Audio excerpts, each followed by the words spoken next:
todos. Queria Buenas agradecer ao noches Instituto a Moreira todos y Salles e à todas. editora Gracias al Todavia Instituto pelo Moreira convite Salles y editora para essa Todavía por la conversa sobre invitación 3 temas a este urgentes e de debate sobre relevância indiscutível: temas tan racismo, importantes feminicídio e como literatura, e racismo, a literatura entra no quesito feminicidio y urgente, la sempre aqui no literatura, Brasil também. todos en Eu vou el ter o prazer de mediar esse aspecto de encontro entre a urgencia. Yo escritora soy la portuguesa Isabela mediadora Figueiredo e a argentina Selva entre Almada, las dos cujo autoras, nome é Selva tão bonito Almada e e misterioso que eu achei que era Isabela um Figueiredo. codinome Selva escolhido, mas não é, é Almada, o nome nombre da tan selva mesmo, misterioso de y batismo. tan interesante.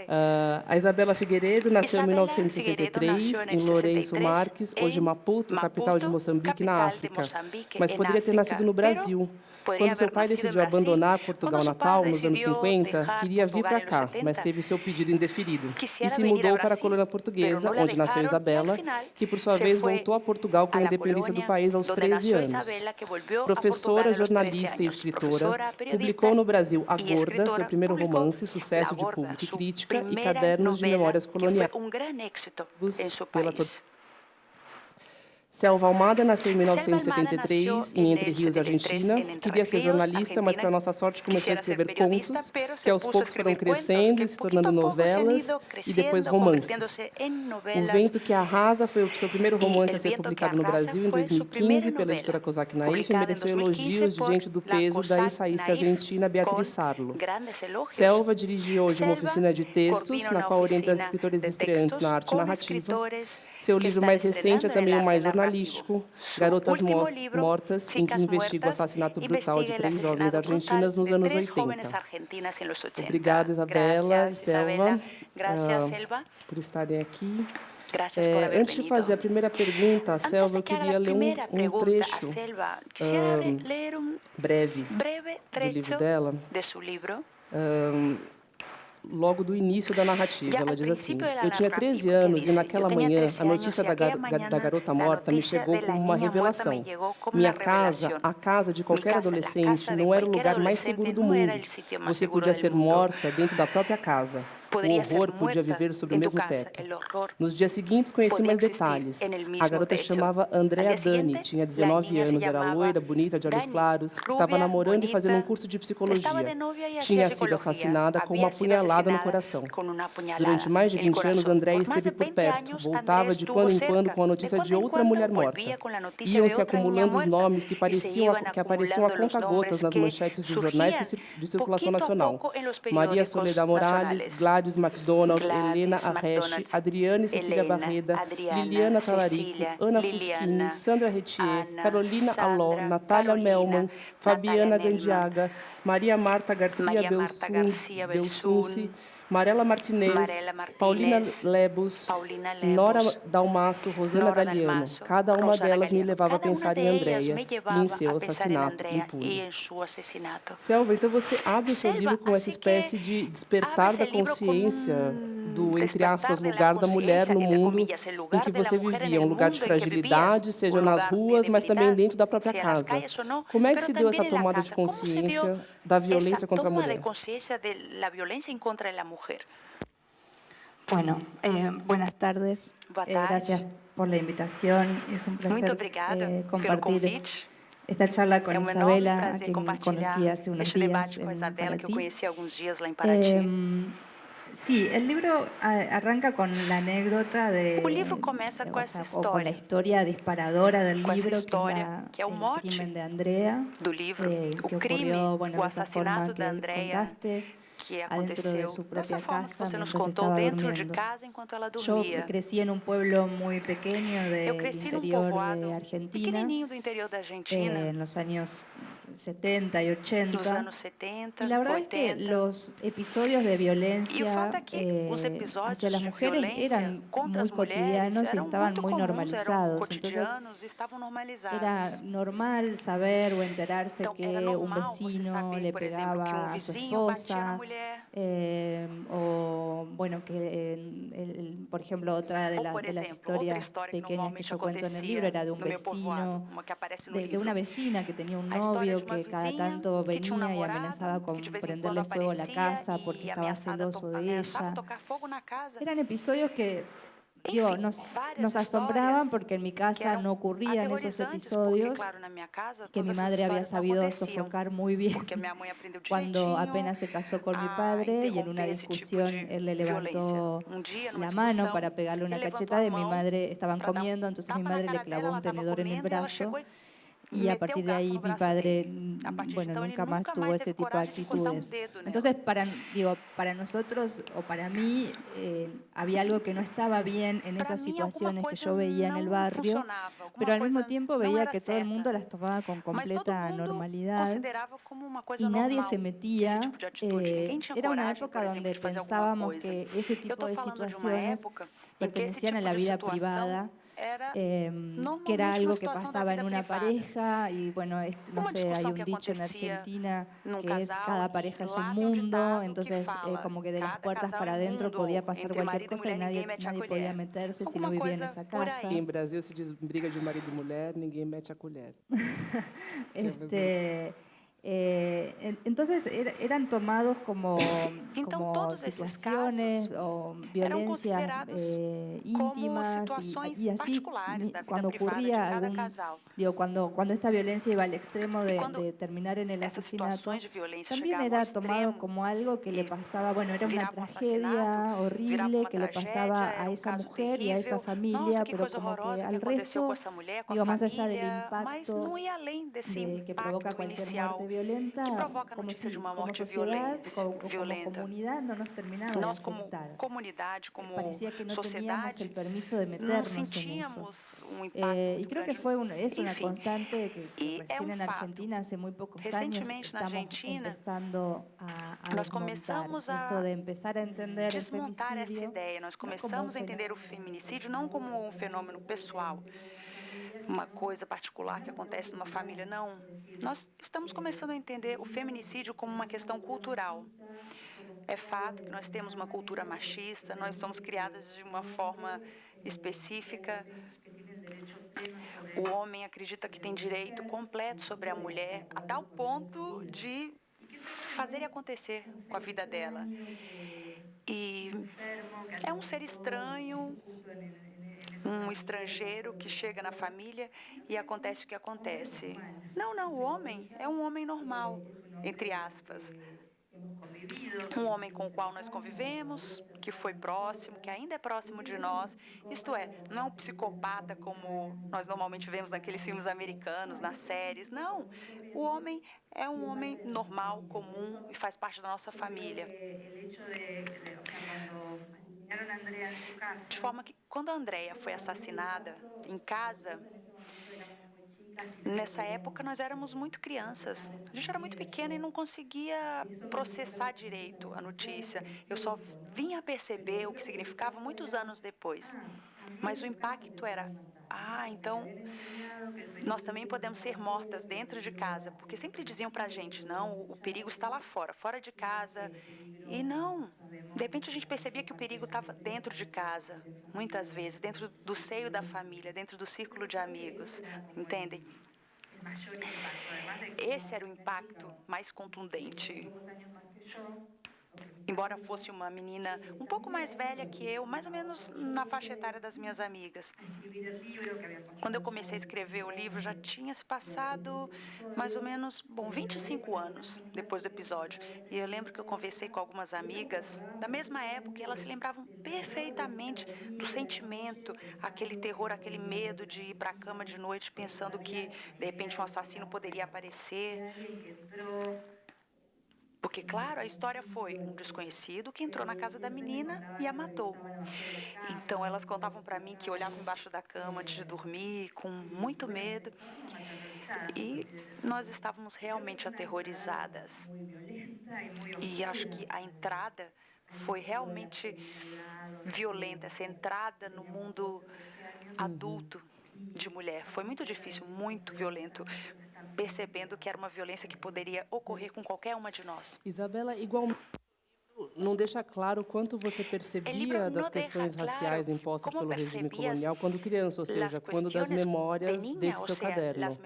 Como é que se deu essa tomada de consciência da desumanização imposta por esse tipo de regime aos negros? Quando é que deixou de ser algo que deixou esse mundo do que é natural, da ordem natural das coisas, para você entender y se convirtió en algo diferente. que sim. Você fala em relação aos ¿Te refieres con respecto a los Colonia- negros o en general? Con respecto a los negros, yo tomé conciencia de esta brutalidad, de toda la diferencia que había. Cuando me di cuenta de que era normal que los hombres blancos se acostaban con las mujeres negras. Mi mamá decía, y no sé por qué, pero lo decía, yo debía tener muchos hermanitos negros por toda la ciudad, Maputo. Mi mamá me decía que yo probablemente tendría muchos hermanitos por la ciudad y eso se me quedó en la cabeza. Yo estoy segura de que yo tengo muchos hermanos. Yo soy la única hija de mi padre y mi madre, pero en realidad no soy hija única porque tengo hermanos negros, mayores que yo y menores, incluso en Mozambique. Y yo salí del país y ellos no me conocen a mí y yo tampoco a ellos. Pero eso yo lo sé porque mi mamá me decía, tu padre se fue a las negras. Así lo decía. Las mujeres blancas, entre ellas, lo decían de esa manera. Y yo esas conversaciones las escuchaba y la gente pensaba que yo no me daba cuenta, que yo no me fijaba, pero yo sabía exactamente de lo que se trataba. Y esa percepción de la falta de poder de las mujeres negras y también de las blancas, pero especialmente de las blancas que se encontraban en una situación peor de inferiosidad, eso se quedó muy claro a través de las narrativas que escuchaba sobre conversaciones entre mujeres, de temas de mujeres que eran conscientes de la visita de sus maridos a las mujeres negras, visitas sexuales de sus maridos a las mujeres negras. Así que fue así como me hice consciente del problema. Fico tentada a ler um trecho aqui que fala justamente disso, mas não vou ler coisas demais aqui. Eu tenho uma pergunta agora que é para as duas, e a Isabela pode começar a responder também. Então, qual que foi o papel da literatura e da escrita no processamento dessas informações e dessas vivências? Qual o impacto que a produção desses dois livros, né, o Caderno de Memórias para Você e o Garotas Mortas para a Selva, tiveram no processamento dessas informações, dessas vivências? Pode comentar aí depois. Dessas informações.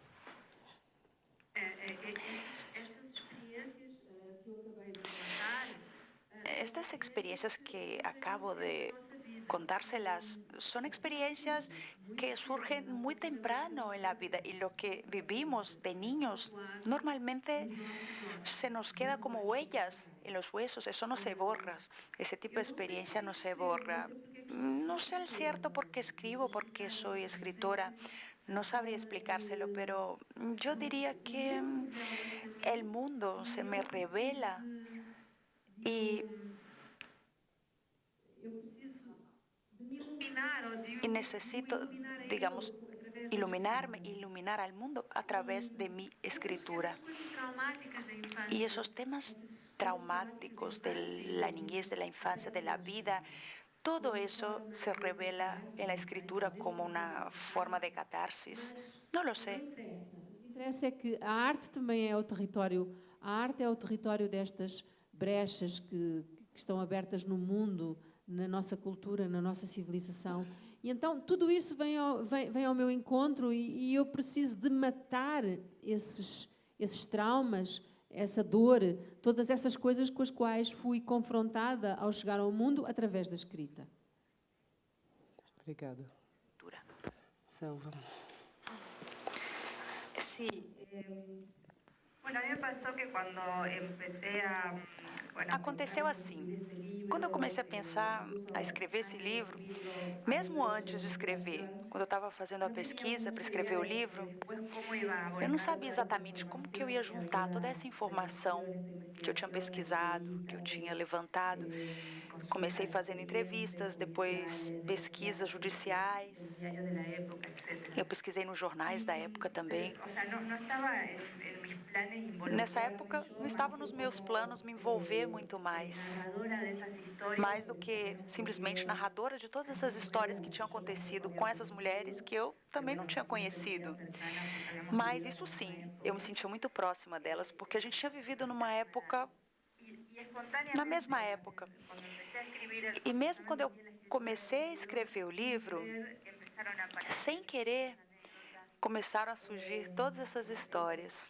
que comparto que dice Isabel, que Isso que a Isabela acabou de compartilhar, dizendo que, de repente, a escrita ilumina certos fatos que para nós não são tão claros, que na nossa história não são tão claros, fatos das nossas vidas, da nossa infância. un poco en los primeros años de E realmente eu acredito que nos nossos primeiros anos de vida nós temos todo o material para o resto da vida. Depois não acontece muita coisa importante. Depois dos 12 anos, acho que o material, a essência, está nessa idade, até os 12. E eu acabei percebendo que ao escrever a história dessas meninas, de alguma maneira eu estava escrevendo a minha própria história. Eu estava de alguma maneira procurando alguma resposta para várias perguntas que eu tinha feito ao longo de toda a minha vida. Por exemplo, por que nós, mulheres, tínhamos que nos comportar de certa maneira? Por que esperavam certas coisas de nós? Eu lembro que na adolescência eu resistia muito a tudo isso e nem sempre eu tinha com quem compartilhar todas essas ideias. E o fato foi que todos esses sentimentos vieram à tona na minha escrita. E eu que falava que gostava muito da história de todas essas meninas, porque eu tenho interesse pela diferença de gênero, pela violência de gênero. Eu acabei percebendo, depois de todo o meu trabalho, que não tinha acontecido nada tão terrível comigo que colocasse em risco a minha vida nas mãos de um homem. Mas como todas as mulheres, eu já tinha passado por pequenas situações cotidianas que acontecem com todas nós e que a gente acaba naturalizando. Acaba se tornando normal. Isso faz parte desse universo. Ambos os livros podem ser tratados como inventários. O da Ambos os Isabela livros nós podemos revisita tratar a como sua infância a inventários. partir principalmente da El de figura Isabela paterna. revisita sua infância. E o da E Selva el de coloca como Selva protagonista da pone investigação como sobre protagonista os feminicídios de de la Andrea investigación Dani, Maria Luísa Quevedo e Sarita De Mundin. los asesinatos Quais são as ao dores e as nombre. delícias ¿Cuáles de son ser los personagem dolores e autor y ao la mesmo delicia de tempo? ser personaje y autor al mismo tiempo? As dores, Bueno, los dolores. som. A ver, ¿se me escucha? Olha o silenciamento, gente. si alguien quiere Silenciaram. Eu diria que não, para mim não há dores. Bueno, yo diría que para mí dolores en ser personaje. E autora? Eu divirto-me muito com esta coisa de ser simultaneamente autora e confundir-me com os personagens. Divirto-me muito. Só delícias, então. Só delícias. Gosto muito de brincar, vou dar um exemplo. Por exemplo, no livro A Gorda, que não sei, você tem aí A Gorda consigo? Deixei lá atrás. Pronto. No livro A Gorda, no qual eu narro situações de gordofobia, eu ponho a personagem a viver numa espécie de favela. Assim, um sítio bem suburbano, bem difícil. E algumas pessoas lá em Portugal vieram ter comigo dizendo: grande coragem a sua de admitir que você vive numa favela. E na verdade eu não vivo numa favela, mas eu não desmenti as pessoas. Eu deixo-as acreditar que não interessa. O que interessa é que a narrativa funcione e as pessoas gostem. Não interessa se eu vivo na favela, não vivo na favela.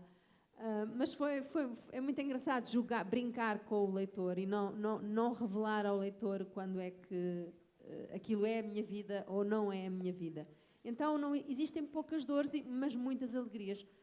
Escrever histórias é uma grande alegria e basear-me na minha experiência pessoal é inevitável. As histórias de vida que eu ouvi ao longo dos meus anos formam-me, fazem parte do meu universo. Eu tenho de tenho de ir... O meu imaginário está nessas histórias que eu ouvi, por exemplo, da minha mãe, histórias de violência doméstica permanente e normalizada. Isso faz parte do meu imaginário, eu fui criada nesse mundo. E confrontar o mundo no qual eu fui criada com aquilo que eu sou, na verdade é uma enorme alegria. Porque eu fui criada para ser uma escrava. Na verdade, fui criada para... Eu sou um pouco mais velha do que a Selva. Eu nasci em 63 e apanhei ainda muito da ditadura. E a minha mãe era uma mulher nascida em 1924 que me educou para ser a mulher de alguém e a mãe de alguém. Não me educou para ser uma pessoa independente e autónoma. E eu realmente transcendi a educação da minha mãe porque eu me tornei uma mulher totalmente dona da minha vida, da minha liberdade, da minha autonomia. E se algumas vezes fui vítima de violência, eu também consegui transcender essa violência através da minha própria vontade, consciência, liberdade e recusa dessa violência.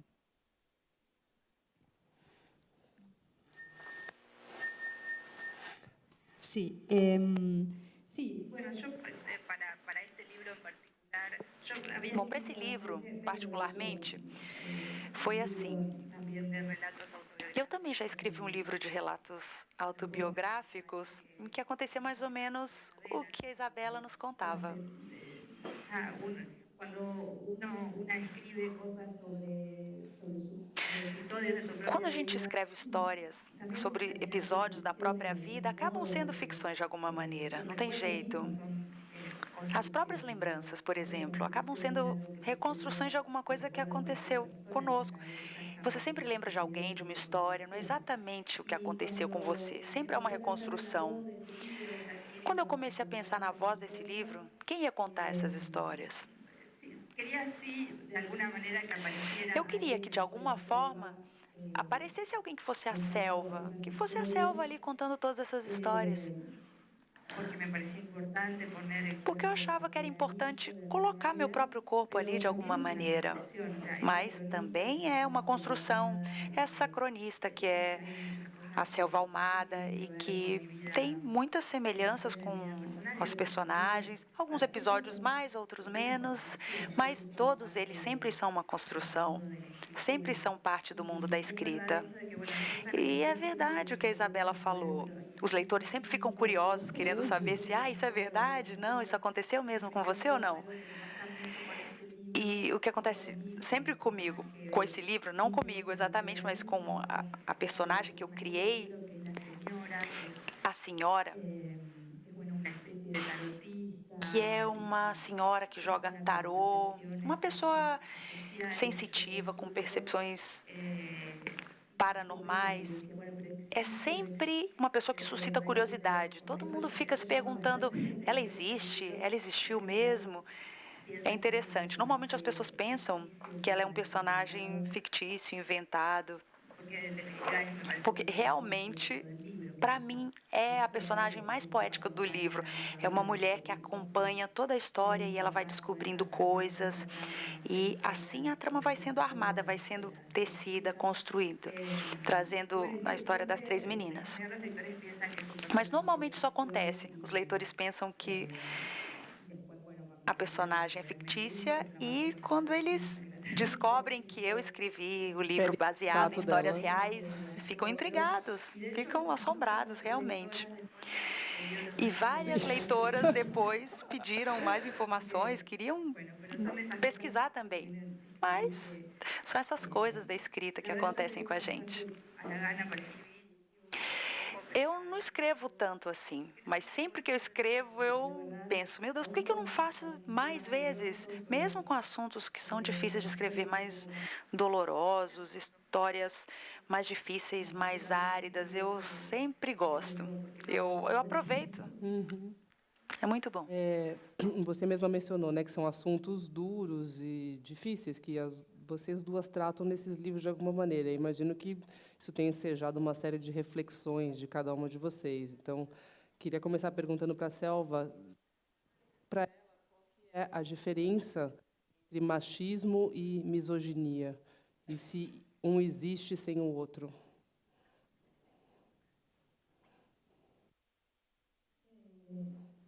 Não, eu creo que Olha, o machismo seria uma versão, digamos, um pouquinho mais light da misoginia.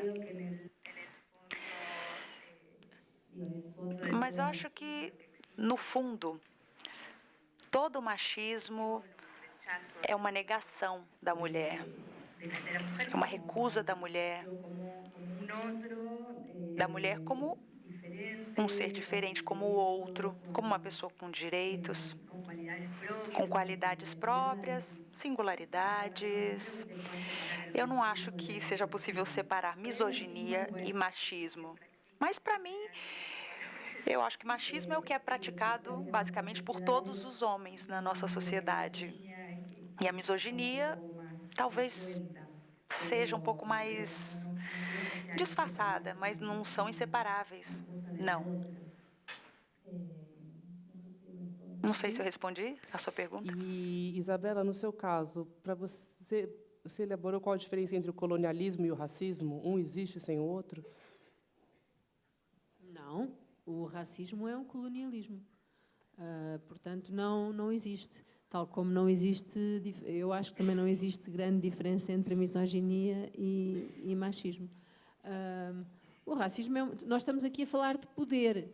O assunto desta mesa, no fundo, é o poder e a violência, a ausência de poder que uns têm e que se reflete na violência que podem exercer contra eles. Estamos aqui a falar de poder. E do facto das mulheres ainda hoje terem muito pouco poder. E eu gostava de falar um pouco sobre isto. Posso? Por favor. Posso? Eu, em Paraty, contei uma história, participei num projeto de contadores de histórias e contei uma história sobre a minha experiência de vida enquanto mulher que anda sozinha na rua. Sozinha na rua, fora da cidade, no campo, andando na beira da estrada. E contei uma história sobre o facto de eu ter sido, ao longo da vida, sempre abordada na borda da estrada e considerada uma prostituta, por estar sozinha a caminhar na beira da estrada, e como isso me aconteceu muito recentemente, há 2 ou 3 meses atrás, em Portugal. Eu já estava meio esquecida disso, porque, entretanto, deixei de caminhar a pé, porque passei a ter carro nos anos 90, e já estava meio esquecida desse fenómeno, mas aconteceu eu parar na beira da estrada e ser confundida com uma prostituta. E fiquei a pensar realmente nesta questão da ausência de poder, na questão que remete uma mulher para a impossibilidade de viver só. Eu tenho sempre de justificar a necessidade de ser uma pessoa só, o que não acontece normalmente com um homem. E isto tem a ver com questões de poder. Não me é atribuído poder para eu poder existir sozinha. Por exemplo, quando eu viajo para um país onde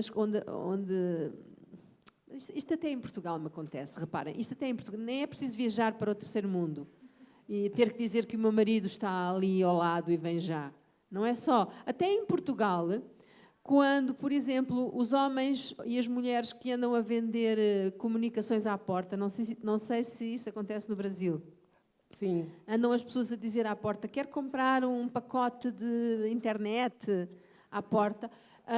Se eu manifestar a minha opinião e disser, não quero, muito obrigado, já tenho, eles insistem muito comigo. Mas se eu disser, não, o meu marido não quer, isto é uma resposta. Se eu disser, eles vão embora e não me aborrecem mais. Percebe? Isto acontece em Portugal hoje. E queria contar ainda uma outra coisa relacionada com isto do poder. Eu hoje recebi um e-mail de Portugal de um convite. Um convite para ir a uma feira. Já recebi há mais tempo esse convite para ir a uma feira do livro num determinado sítio em Portugal. E eu já tinha respondido a esse convite, dizendo que sim, que eu ia. Mas que gostaria que me concedessem um bilhete de comboio. Fica distante de Lisboa. Gostaria que me concedessem um segundo bilhete de comboio para levar um acompanhante comigo. E responderam-me dizendo que sim, que me davam esse segundo bilhete de comboio, e hoje recebi um e-mail pedindo-me que dissesse rapidamente os meus dados e os dados do meu marido. Bem, eu fiquei zangada. Fiquei zangada. Porquê? Porque eu queria levar comigo o meu editor, que não é meu marido. Ele não é meu marido. Mas, à partida, quando eu disse que queria levar um acompanhante, eu fui logo catalogada como a mulher de alguém. Eu só posso levar o meu marido. Então eu dei uma resposta bastante desagradável e brusca à pessoa, dizendo: eu não tenho marido. Quem vai comigo é o meu editor, chama-se Zeferino Coelho, é muito conhecido em Portugal. E dei mesmo uma resposta bruta, porque estou farta disto, de não ter direito a ser uma pessoa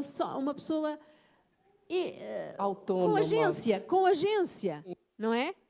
Estar à mercê do poder que um homem me pode a mim atribuir, porque é isto de que estamos a falar, é da questão do poder que nós temos para existir sozinhas. Sim. E do poder dessas ideias em relação ao seu marido ou aos seus filhos, e também o poder de construir um discurso em relação ao outro, no caso do seu livro, muito evidente em relação aos negros. Eu queria ler um trecho que fala sobre isso. Vocês estão me ouvindo? Sim. O Ernesto era o negro que tirava o lixo do prédio, se não me engano. Sim. E você disse: sim.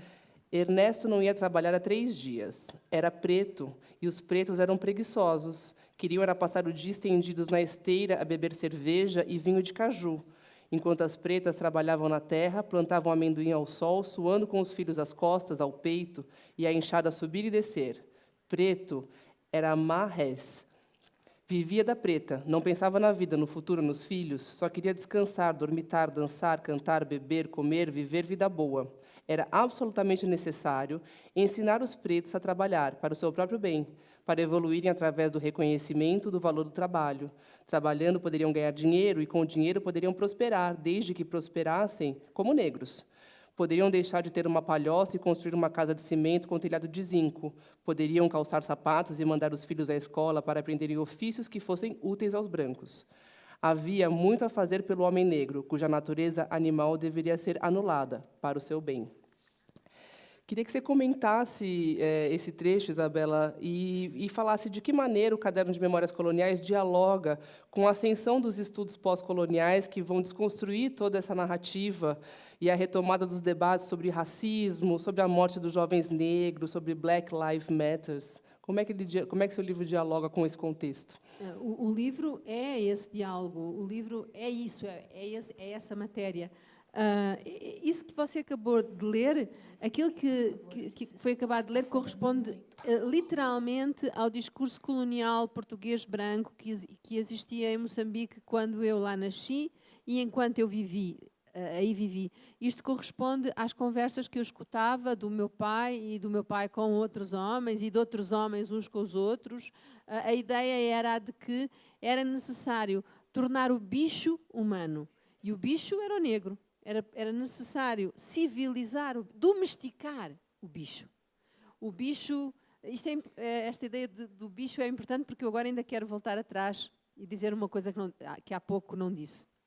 Mas pronto, isso corresponde à questão de que o homem negro também não tem poder. O homem e a mulher negra não tem poder. O homem negro não tem poder. A mulher negra tem menos poder do que o homem negro. A mulher branca tem mais poder do que o homem negro e mais do que a mulher negra, não é? Tudo isto está escalonado. Mas eu queria voltar aqui à questão do bicho, que é a ideia que nós temos, ou que eles tinham, o meu pai e as pessoas da geração do meu pai em relação à África, de que tudo aquilo tinha de ser ocidentalizado, europeizado, civilizado. E queria voltar à ideia do bicho, porque queria ainda voltar àquilo que estava a contar há bocadinho sobre as minhas caminhadas na beira da estrada. Porque eu queria voltar a esta ideia de bicho. Eu também me senti bicho algumas vezes ao longo da vida, quando, para fugir aos ataques de assédio na estrada, eu me metia para dentro do mato para não ser vista e para me camuflar com as árvores e os arbustos, para fugir aos homens que queriam atacar-me na estrada. Eu também me sentia um bicho, era isto que eu queria dizer. Muitas vezes eu me senti também um bicho que se mete no mato, que foge do ser humano, foge dos homens para poder defender-se dele. E há outra coisa que eu quero dizer, e que também disse nessa história que contei lá em Paraty, que foi que nos anos 80, quando eu passeava sozinha em Portugal, mas sobretudo em Portugal, eu passeei muito sozinha em Portugal com uma mochila atrás das costas, era muito perigoso para uma mulher andar sozinha. E eu tinha uma arma para me defender, tinha uma navalha, com a qual dormia debaixo da cabeça. Eu improvisava uma almofada com roupa e punha a navalha debaixo dessa roupa. Em Portugal, nos anos 80, eu tinha uma navalha preparada para me defender a qualquer momento, porque eu dormia numa tenda de pano, o pano é fragilíssimo, eu estava sempre atenta aos barulhos que existiam fora da tenda, tinha muito medo de ser atacada, e eu pensava, na minha inocência, que não era assim tão inocente, porque há aqui uma lógica nisto, eu tinha consciência do perigo. Eu podia ser atacada a qualquer momento enquanto mulher sozinha. E eu pensava, se me atacarem vão levar uma navalhada. Pelo menos tinha esta ideia de que eu própria também tinha uma navalha. Queria só fazer esta comparação entre negro bicho e mulher bicho, porque este lugar é muito semelhante, preto bicho, mulher bicho. Agora, os microfones aqui estão apontando. Não está funcionando, viu, pessoal?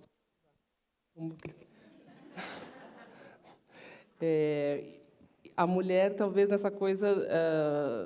que é um outro jeito de desumanização, que é coisificar, né? Que é o que a gente fala de objetificar tanto, né? Mas falando também dessa objetificação e de alguma construção de poder a partir dessa, eu queria ler um trecho também do livro da Selva. Uma das visitas que ela faz em várias cidades da região, investigando a morte das meninas, é na cidade de Vila Maria. E ela diz: em Vila Maria, desde 1977, se contabilizam mais de 20 crimes impunes. No ano de 2002, como resposta ao feminicídio de Mariela Lacondorito Lopes, formou-se a Associación Verdad y Justicia, que depois passou a se chamar Verdad Real, Justicia para Todos. Lacondorito era uma prostituta com deficiência mental que apareceu degolada e envolta numa manta num terreno baldio da cidade. Era ligada à Congregação das Irmãs Adoradoras, que tinham um programa para tirar garotas das ruas e ensinar-lhes uma profissão. As freiras ofereciam proteção às prostitutas, e Lacondorito era uma velha conhecida do convento. Quando foi assassinada, as irmãs Beatriz e Albeana decidiram que era preciso fazer alguma coisa, que sua congregação e toda a comunidade de Vila Maria deveria reagir. Fundaram a entidade para promover a conscientização e para que as famílias das vítimas recebessem algum apoio. Antes de Lacondorito, a taxista Mônica Leocato apareceu estuprada e estrangulada em seu carro, numa estrada rural, aparentemente por um passageiro. Um crime brutal que continua impune. E, alguns meses depois, em 2005, desapareceu Mariela Bessonar. A última pessoa que a viu e o único suspeito pelo seu desaparecimento é o ex-marido e pai dos seus filhos. Queria te perguntar, Selva, na Argentina, na onda de protestos de mulheres que vêm denunciando os índices de feminicídio no Brasil. Não sei se também no ambiente... quer dizer, faz parte desse movimento, imagino, o movimento atual pela legalização e descriminalização do aborto, que eu estou vendo um dos símbolos dessa luta é uma bandeirinha verde que ela está usando como no pulso direito, e que de que maneira o seu livro também dialoga, é um produto do seu tempo, e dialoga com esses movimentos feministas que estão em pujança na Argentina hoje. En Argentina en esos momentos. Bueno, el libro obviamente no... Digo, yo tenía Com meu livro, eu queria escrever a história da Andrea, uma história que eu queria escrever há muitos anos.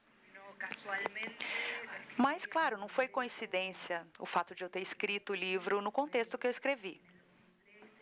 Em 2013, em 2014, foi em 2014 que ele foi publicado pela primeira vez na Argentina.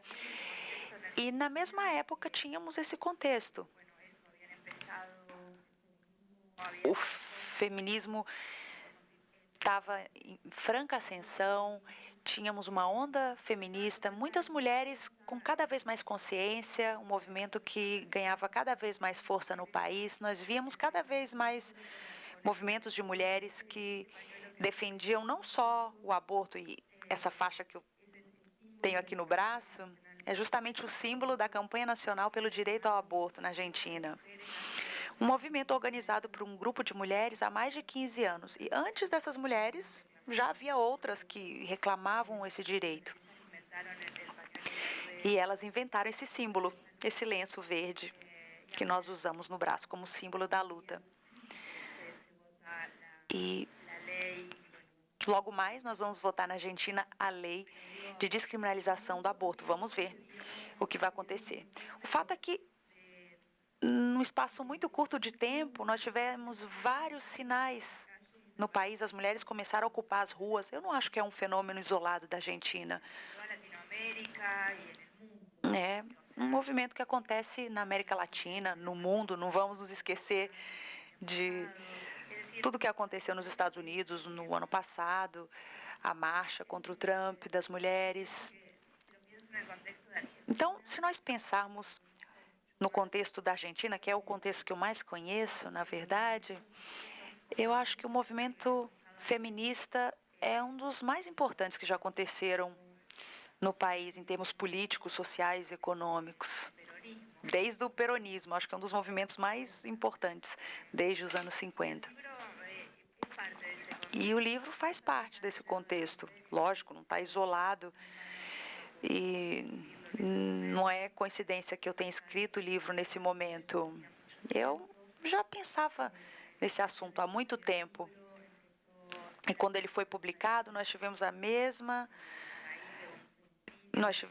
a passeata, uma marcha em defesa do feminismo. Eu lembro que tinha uma garota de 14 anos, que ela foi assassinada pelo namorado. Aconteceram alguns fatos que marcaram a publicação do livro naquela época. Nós, mulheres, atualmente, ocupamos as ruas, nós não ficamos caladas. E eu estava falando isso com alguém que fez uma entrevista comigo outro dia. Isso gera uma reação, muitas vezes, violenta dos feminicidas. Já aconteceram, por exemplo, situações em que eles não se satisfazem simplesmente assassinando a mulher. Eles querem torturar, ultrajar esse corpo morto. Muitas vezes a gente vê isso, como se sempre que o movimento avançasse, a resposta tivesse que ser mais dura, mais crua, mais violenta, como se fosse um aviso, uma ameaça. Como se quisessem nos doutrinar. Olha, funciona assim. Sempre que um homem mata uma mulher, na verdade está mandando um recado para o resto das mulheres, não só para aquela que foi morta. E quando a gente se anima a ir para as ruas, a fazer alguma coisa, a ofensiva é muito mais brutal. Mas é nítido, a gente não tem que temer, não temos que recuar. Temos que estar nas ruas. De forma que, sim, é verdade, o livro dialoga com esse contexto. É parte desse contexto, surge dele. E eu acho que é positivo que seja assim, que seja uma realidade. Eu acho que deve ter acontecido a mesma coisa com a Isabela. Quando a gente escreve um livro, a gente não sabe exatamente o que vai acontecer com ele, qual vai ser o rumo da obra. E a gente também não escreve com um objetivo particular. Ninguém sabe se vai ter leitores, não, se o livro vai ter uma boa circulação ou não, se vai ficar lá juntando pó na livraria. A gente nunca sabe, é sempre um mistério o que vai acontecer com os nossos livros. E quando eu escrevi esse, eu não pensei que era um livro que pudesse ser lido por adolescentes, como as próprias protagonistas do livro. Eu não sei porque que eu não tinha pensado nisso, porque é bem óbvio que pode ser um livro que interesse adolescentes, não é mesmo? Porque o livro conta a história de adolescentes que hoje são mulheres já de 45 anos e ainda assim é um livro que hoje em dia está sendo adotado em várias escolas. Várias adolescentes têm lido essas histórias, meninos, meninas, na rede pública e mesmo escolas religiosas. Já aconteceu de me convidarem para fazer uma palestra numa escola católica. A professora adotou o livro, leu o livro com os alunos e eu não tinha pensado nisso quando eu escrevi. Eu não achei que fosse acontecer isso quando eu estava escrevendo a história e me deixa muito feliz. É muito bom que o livro sirva para abrir uma porta, para abrir uma possibilidade para essas meninas, esses jovens que, de repente, não têm oportunidade de falar em casa sobre esses assuntos. E acaba sendo um pretexto, uma possibilidade de falar sobre esse assunto na escola, com a professora, com outros alunos. E eles leem fragmentos do livro, e fragmentos que contam histórias de meninas como elas, como eles, meninas que estão nas redes sociais e que ficam assustadíssimas, por exemplo, quando a gente fala de uma história sobre relações não permitidas numa relação, por exemplo. Relações não consentidas são um abuso. É um assunto ainda tabu. Essa situação da menina se sentir na obrigação de consentir qualquer vontade do namorado.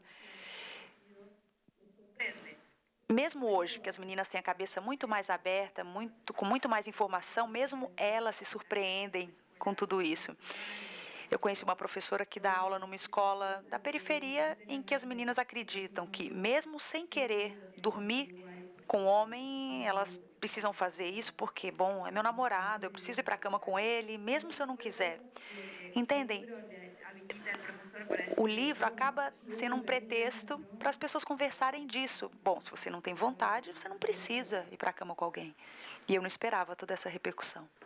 Você fala, inclusive, de um tema super complicado, que é o estupro. Hablas de um tema muito... No livro, imagino que isso também seja um tema de debate. Queria lembrar a plateia que pode mandar perguntas para nós, é só levantar o braço aqui e que ela será escrita e enviada para cá. Aqui chegou uma para a Isabela. Diz assim: você falou da situação em que a pessoa imaginou que seu acompanhante era seu marido e você deu uma resposta brusca. Queria saber o seguinte: se sentir mal por responder bruscamente a esses pequenos machismos diários não é também um efeito do próprio machismo? Quero dizer, a gente precisa se sentir mal por ser assertiva nesses casos? 2. O que a gente pode fazer? O que você faz para tentar questionar a estrutura machista em que vivemos? Seja em uma conversa ou em outra situação, sou mulher também e estou farta. Obrigada. O que é que eu faço todos os dias para confrontar a sociedade machista e misógina na qual vivo? Dialogo, falo, imponho a minha presença, a minha voz, a minha palavra, digo a verdade, digo que sou uma mulher sozinha, solteira, sem filho, sem marido, sem nenhum poder sobre mim, que esta é a vida que eu quero ter, que gosto de ter, que não pretendo mudar. E falo muito abertamente sobre estas questões, quer dizer, eu imponho a verdade sobre a minha posse de mim, essa maravilhosa posse do meu corpo e da minha vida. E falo disto muito abertamente e gostava muito que a minha experiência de vida fosse um modelo para as raparigas, para as jovens raparigas, que ainda hoje são dominadas, apesar de poderem ser nossas filhas, ainda hoje são dominadas pelos seus namorados, permitem ser dominadas pelos seus namorados, que é uma coisa para mim totalmente incompreensível. Não sei como é que podemos, após tantos anos de luta de mulheres pela autonomia, podemos ainda estar nesta fase. Mas havia uma outra... A primeira parte da pergunta é qual? primeira parte é o fato de você se sentir mal por responder bruscamente a esses pequenos machismos diários não é também um efeito do próprio machismo? Quer dizer, a gente precisa se sentir mal por ser assertiva nesses casos? Não é. Sabe, eu não sou... Eu tenho uma violência dentro de mim que cresceu comigo porque eu assistia a muitos atos de violência e essas coisas afetam-nos. Há uma violência dentro de mim. Mas eu esforço-me por ser uma pessoa bem educada, por responder bem a toda a gente. Eu não gosto de dar respostas bruscas. Eu não gosto de ser mal educada, não gosto de ser bruta. E, na verdade, eu passei-me um bocado a bocado, e fui bruta com essa pessoa, que é uma rapariga, que me respondeu. Fui bruta e não gostei. Não gostei de ter de lhe dizer a ela, eu não tenho marido. Esse homem é o meu editor. Eu fiquei insatisfeita por ter... Eu acho que fui bruta. Eu acho que dei uma resposta bruta. E seca. E eu não gostei dessa resposta bruta e seca, mas não acho que seja um reflexo... eu não me sinto mal por uma questão de ter absorvido machismo. Não é por isso. Acho que não. Só porque você já está com o microfone, depois a gente não fica tanto troca-troca. Você escreveu, acho que foi no pós-fácil do livro, que você continua escrevendo novos capítulos do Caderno de Memórias Coloniais depois de ter concluído e ter lançado a obra. Esses seus dias no Brasil dariam um novo capítulo? Qual ele seria?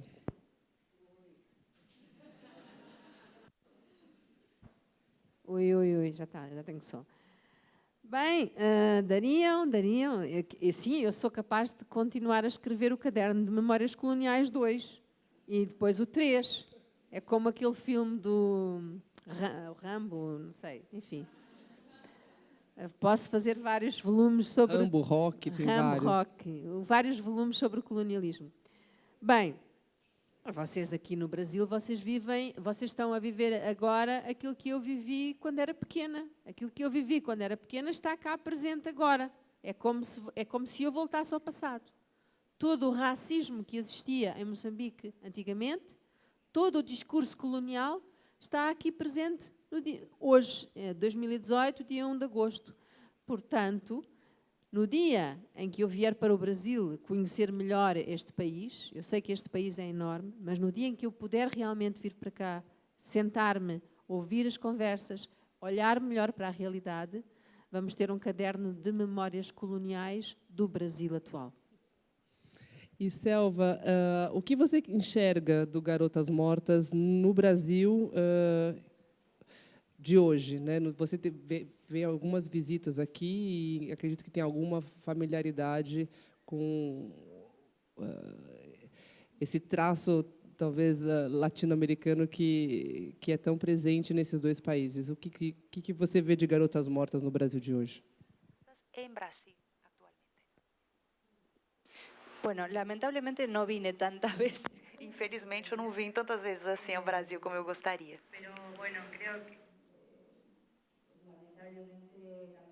E também, infelizmente, a misoginia, o machismo são traços comuns a vários países latino-americanos.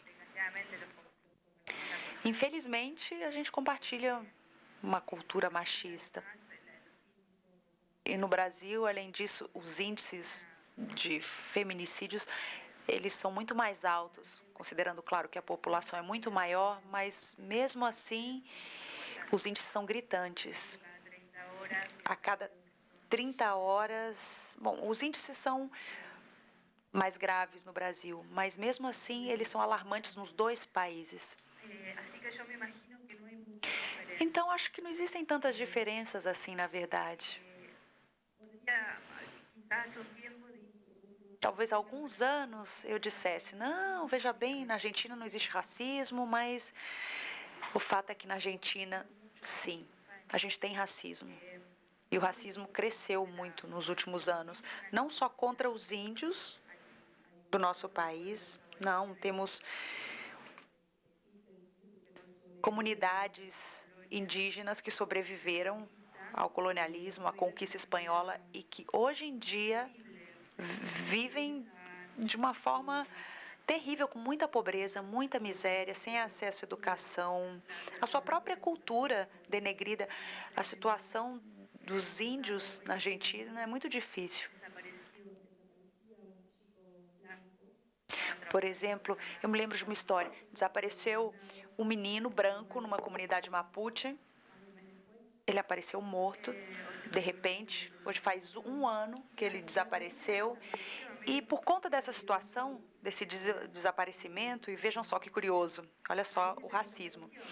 Por causa do desaparecimento de um menino branco que estava trabalhando, ajudando numa comunidade indígena e desapareceu num protesto dos Mapuches no sul, porque ele participou do protesto.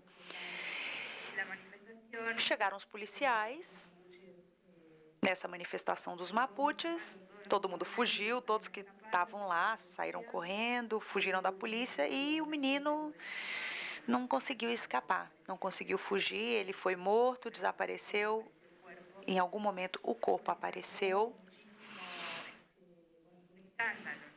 E foi um escândalo imenso. Mas, por causa disso, a gente tomou conhecimento da situação dos Mapuches no sul. E por quê? Pelo desaparecimento de um branco. E acabamos sabendo que outros tinham desaparecido, mas a questão dos Mapuches estava totalmente enterrada no sul. Ninguém tinha conhecimento, não aparecia nos jornais.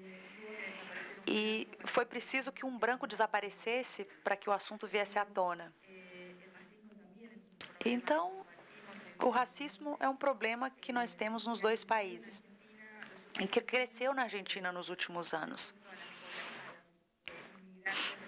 Em comparação com outros países, e por conta também da chegada de imigrantes de outros países que vêm trabalhar em Buenos Aires e que sofrem muita discriminação no meu país.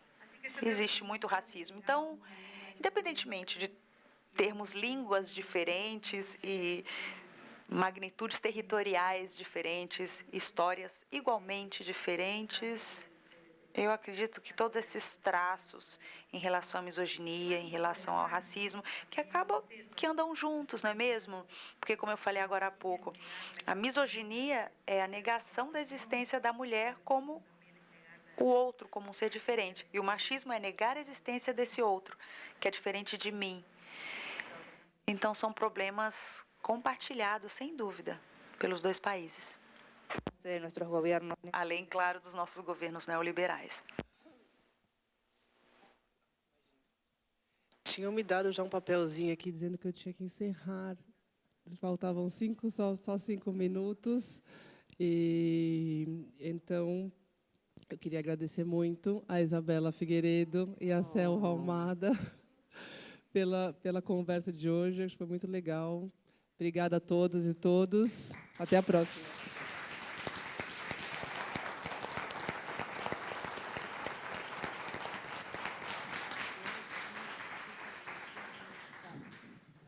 Um recadinho. Os livros de ambas as escritoras estão disponíveis para venda aqui na livraria e elas vão autografar agora os exemplares. Então, quem deixou de fazer uma pergunta... Eu posso dizer uma coisa? Por favor. Se há aqui alguém que queira falar comigo e não teve a oportunidade de o fazer, pode comunicar comigo através da minha página de Facebook ou através do meu e-mail, que eu posso divulgar, não tem problema nenhum, que é o mundo perfeito, o mundo perfeito. Você está boa nisso, hein? gmail.com. Perfeito. Você quer dar algum recado? Bueno, no, solo agradecerles a ustedes por haber estado. Só queria agradecer a todos vocês por terem vindo, por nos escutarem, e agradecer vocês duas também, minhas colegas de mesa.